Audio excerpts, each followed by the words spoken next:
I watched a man go from $4 million to zero in 18 months. He made one mistake.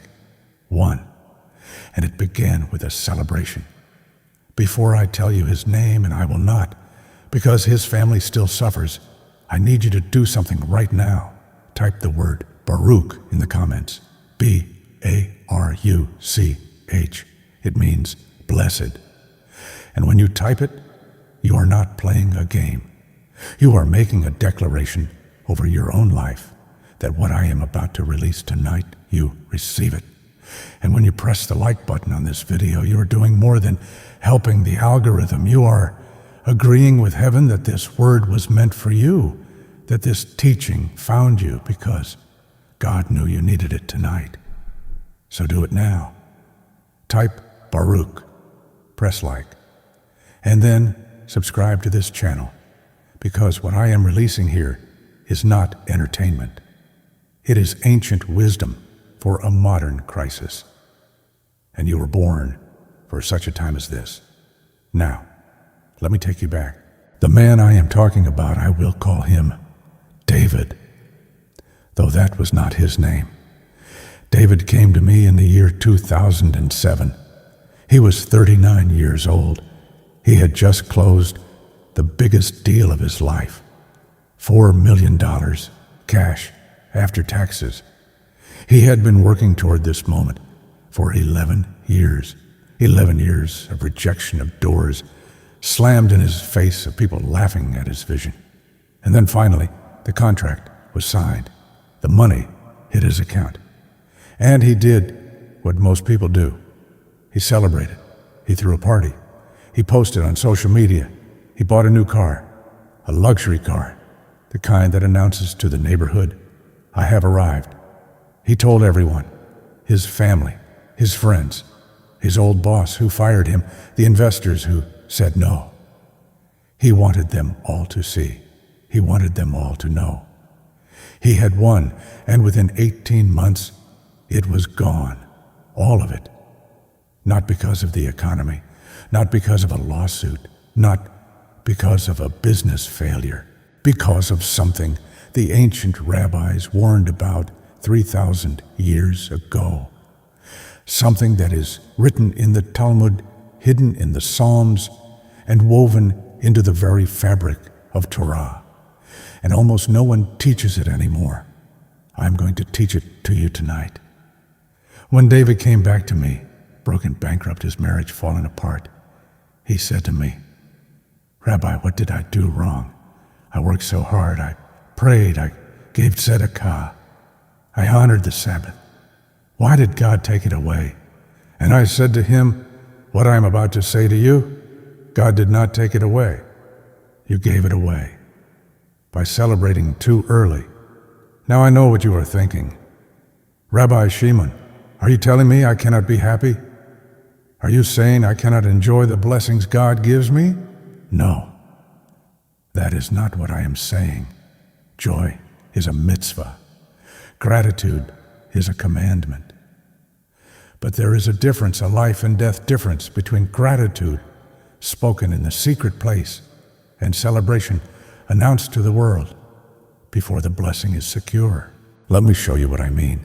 In the book of Proverbs, chapter 27, verse 1, King Solomon, the wisest and wealthiest man who ever lived, writes this, do not boast about tomorrow, for you do not know what a day may bring. Now, most people read that and think it is about humility. And it is. But it is about something deeper. It is about spiritual law, about the realm where blessing is formed before it enters the physical world. And in that realm, there are forces, ancient, jealous forces that wait for you to announce your victory too soon, because the moment you do, you create an opening. The Talmud teaches that there is a concept called ayin, hara, the evil eye. Now, I'm not talking about superstition. I am talking about a spiritual reality that is recognized in Torah, in Kabbalah, in the teachings of every great rabbi for 3,000 years. When you broadcast your blessing before it is fully established, you attract attention from the realm of jealousy, of envy, of spiritual opposition. And that attention can dismantle what God is building for you. Listen to me carefully. I have counseled billionaires. I have sat with heads of state. I have prayed over startup founders and real estate moguls and artists and inventors. And I can tell you this, the ones who last, the ones whose blessing becomes a legacy, are the ones who learn to be silent at the right time. King David understood this. In Psalm 37, verse 7, he writes, "Be still before the Lord and wait patiently for him." Now we read that and we think it is about waiting for the blessing to come, but David is also talking about what you do when the blessing starts to come. When you see the first signs of breakthrough, when the door begins to open, what do you do in that moment? You are still. You are silent. You do not run to social media. You do not call everyone you know. You do not post the picture of the contract, the check, the promotion letter, the pregnancy test. You guard it. You cover it. You let it take root in secret before you bring it into the light. Why? Because premature exposure kills the seed.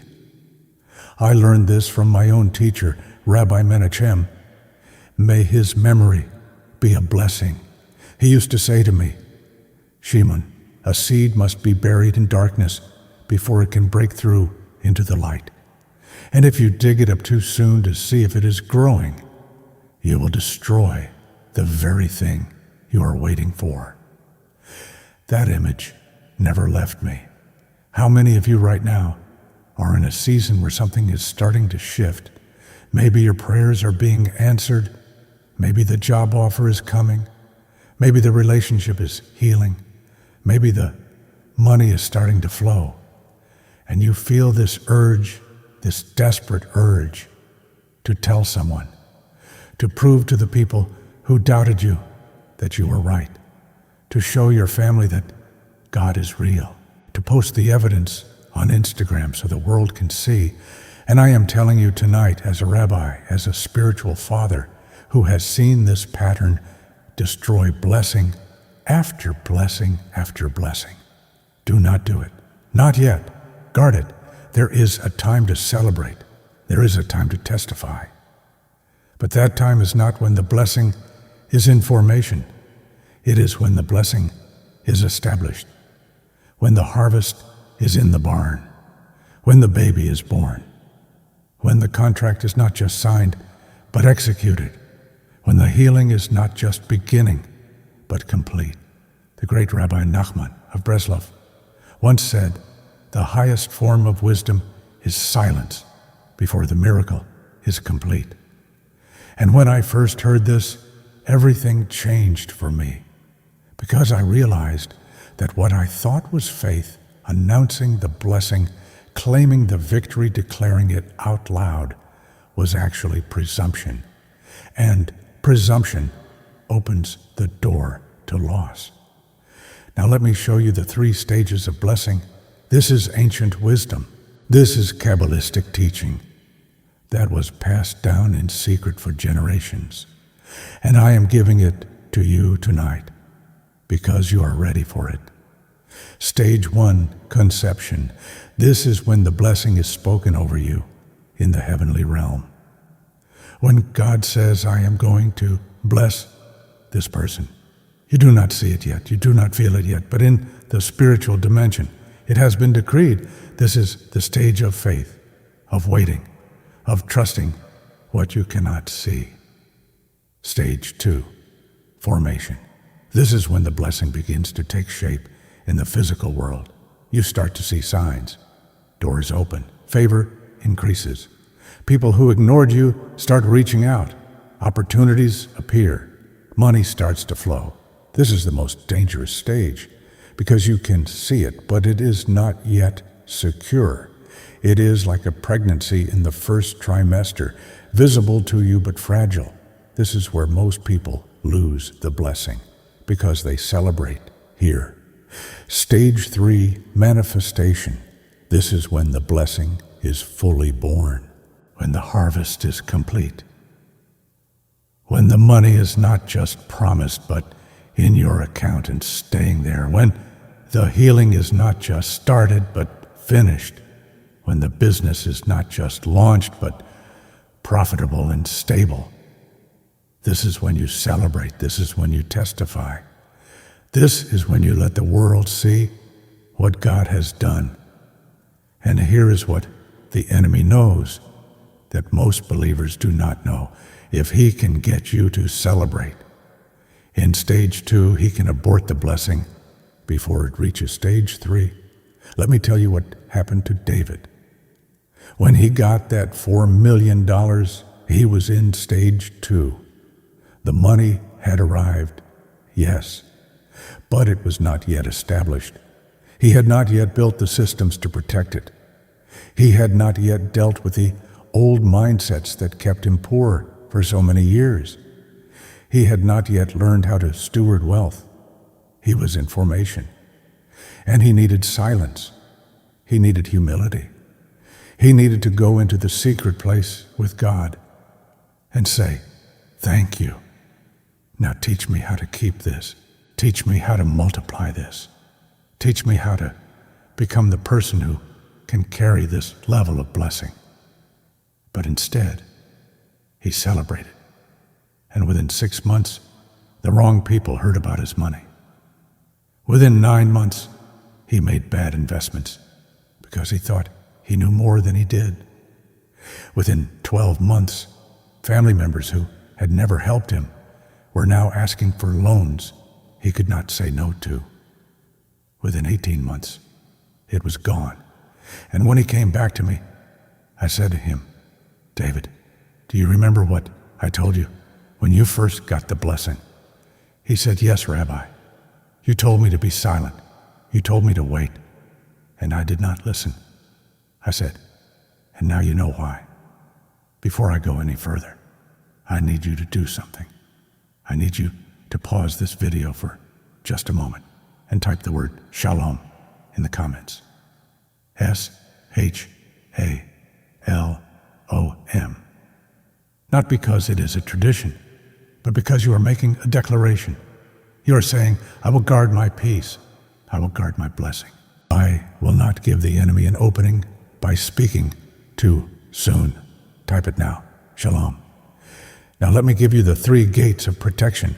These are 3 things you must do when you are in stage 2, when the blessing is forming but not yet complete.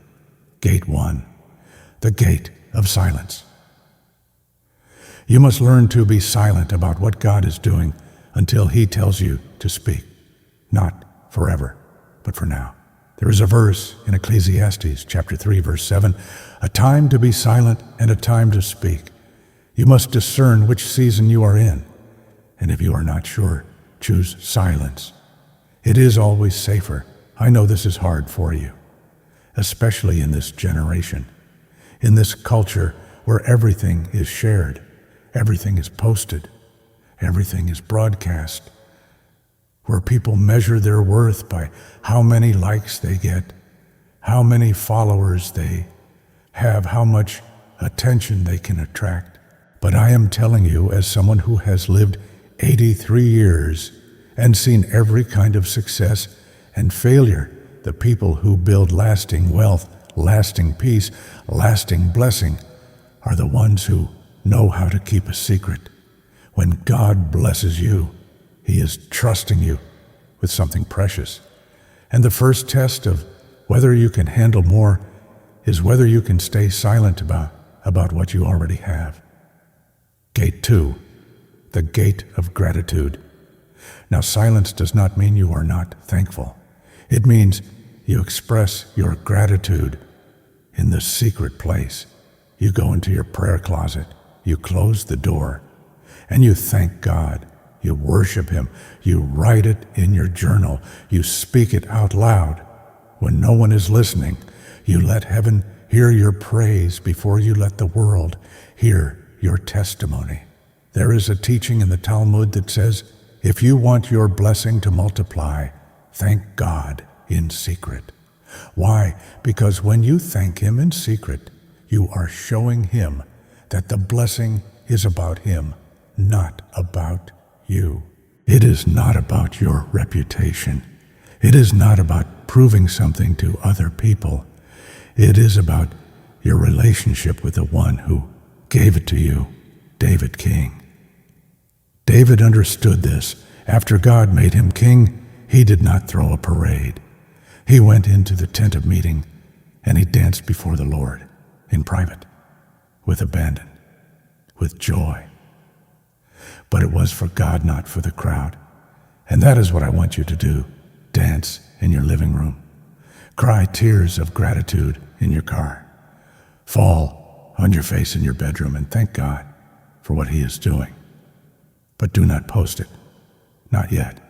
Gate 3, the gate of stewardship. This is the most practical gate. When the blessing starts to come, you must immediately shift from receiving mode to stewardship mode. You must ask, how do I protect this? How do I multiply this? How do I become the kind of person who can carry this level of blessing? If it is money, you need financial systems. You need a budget. You need advisors. You need to learn how wealth works. If it is a relationship, you need to learn how to communicate, how to resolve conflict, how to build trust. If it is a business, you need to learn how to manage, how to delegate, how to scale. Too many people treat the blessing like a lottery win.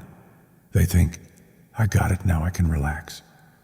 No, the blessing is the beginning of a new level of responsibility.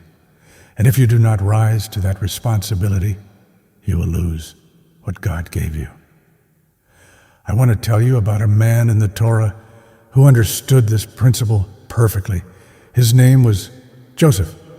Joseph had a dream when he was 17 years old. God showed him that he would be a leader, that his brothers would bow down to him, that he would have authority and influence. And what did Joseph do? Did he run and tell everyone? Well, yes, he told his brothers, and it almost got him killed. They threw him in a pit. They sold him into slavery. And for the next 13 years, Joseph learned the hardest lesson of his life: silence. In Egypt, as a slave, he did not talk about his dream. In prison, falsely accused, he did not defend himself with prophecies. He just worked. He served. He waited. And when the time came when Pharaoh had a dream and needed someone to interpret it, Joseph was ready. Not because he had been talking about his destiny for 13 years, but because he had been preparing for it in silence. And when Joseph finally became second in command of Egypt, he did not go back to his brothers and say, "See, I told you." He waited. He tested them. He made sure they had changed. And only then, only when the blessing was fully established, when his family was reconciled, when the famine was over, only then did he reveal who he was. That is the pattern. Silence in the formation. Stewardship in the process. Celebration in the manifestation. Now I know some of you are thinking, but Rabbi, what about testimonies? What about sharing what God has done so others can have faith? And I say to you, there is a time for that. There is a time to testify, but that time is not in the middle of the battle. It is after the victory is secure, not when the check is on the way, but when it has cleared, not when the diagnosis is improving, but when you are healed, not when the relationship is getting better, but when it is restored. Premature testimony is not faith, it is presumption.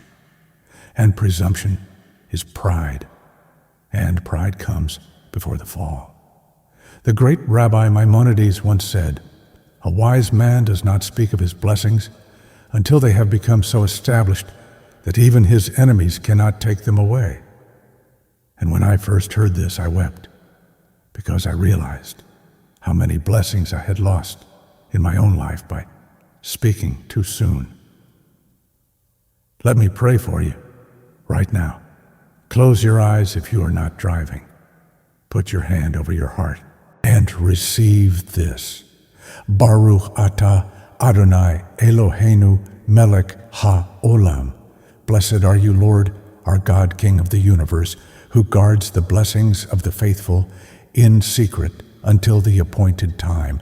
I pray right now for every person watching this video, for every person who has been in a waiting season, for every person who has lost a blessing because they spoke too soon. Father, in the name of Yeshua, in the power of your Holy Spirit, I ask that you would restore what was lost. I ask that you would teach us the discipline of silence, the wisdom of timing, the strength to guard what you have entrusted to us. And I declare over you right now, the blessing that is forming in your life will not be aborted. The enemy will not steal it. You will learn to be silent at the right time. You will learn to be grateful in secret. You will learn to steward what God is giving you. And when the time is right, when heaven says it is time, you will testify. You will celebrate. And your joy will be full, because the blessing will be secure in Yeshua's name. Amen. Now, before you close this video, I need you to do 3 things. First, if this word has touched your heart, press the like button, not for me, but as a declaration that you receive this, that you will apply this, that you will guard your blessing from this day forward. Second, subscribe to this channel, because I am releasing ancient wisdom that has been hidden for generations. Teachings on wealth, on health, on spiritual warfare, on the power of the Hebrew prayers and the Psalms. And you need this. Your family needs this. Your future needs this. Third, share this video with one person. Just one. Someone who is in a season of waiting. Someone who has been celebrating too soon. Someone who needs to hear this word tonight. Because when you share this, you are not just helping them. You are sowing a seed of blessing into your own life. You are saying to heaven, I am not going to hoard this wisdom. I am going to pass it on. Do that now. And then in the comments, I want you to write this declaration. I will guard my blessing. Write it in all capital letters. Because when you write it, you are making a covenant.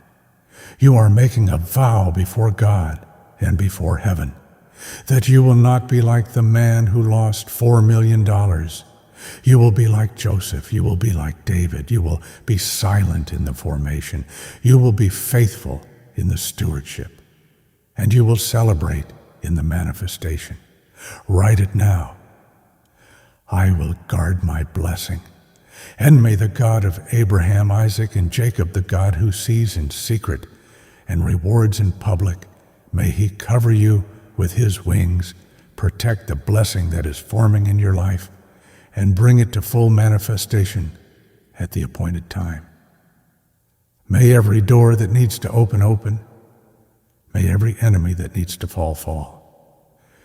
May every delay that needs to end, end. And may you walk into the fullness of everything God has promised you, not because you are perfect, but because you are learning, you are growing, you are listening. And tonight you made a decision. You decided to guard your blessing. Shalom.